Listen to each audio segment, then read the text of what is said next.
Amis internautes d'Activision, bonjour, nous sommes jeudi 12 septembre 2019 et comme tous les jours, nous revoilà pour une autre revue des unes des actualités. Toujours avec l'actualité politique, le chef de l'État a écourté son séjour de Brazzaville. Il est rentré finalement dans la soirée de ce mercredi et a d'ailleurs convoqué ce jeudi 19 septembre à 11 h au Palais une réunion du Conseil des ministres. Selon Dakar Matin, l'objet de cette réunion est de régler la question des inondations qui préoccupent au plus haut point la population sénégalaise, mais aussi l'interdiction du port du voile à l'Institut Sainte-Jeanne d'Arc.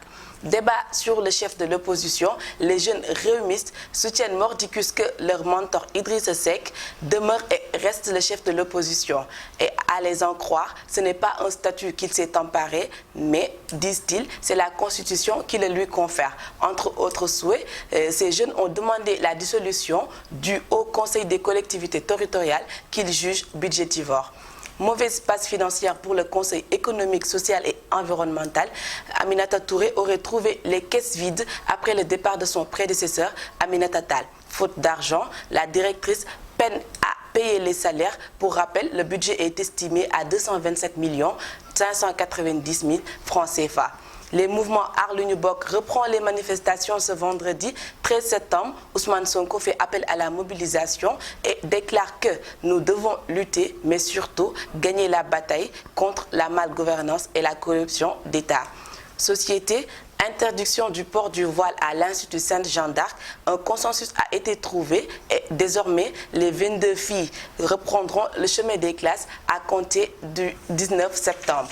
Société toujours, Mamadou Sy Meng, directeur général de l'IPRES, s'est exprimé sur la situation de l'institut qu'il dirige depuis plus de 5 ans. Quant aux accusations qui sont portées sur sa personne et la gestion des ressources de ladite institut, il refuse de polémiquer là-dessus, mais rejette toute éventualité de démission. Affaire Adama Gaye, l'administration pénitentiaire a démenti dans un communiqué qui est sorti ce 11 septembre l'information relayée par la presse selon laquelle Adama Gaye aurait entamé une grève de la faim. Polémique autour de l'histoire générale du Sénégal, Ahmed Khalifa Niasse annonce une plainte contre Iba Der Thiam, le professeur et compagnie pour calomnie et blasphème. On va terminer avec sport. Le match amical devant opposer le Brésil au Sénégal se jouera à Dakar au Bangladesh. Record qui donne l'information souligne que le contrat sera signé en fin de semaine et le deal bouclé à 300 millions de francs CFA. Mercato, priorité de recrutement pour 2020, Kylian Mbappé fait l'objet d'un mouvement de la part du Real Madrid. C'était tout pour votre revue d'aujourd'hui. Je vous donne rendez-vous demain. Merci d'être connecté sur Activision.com.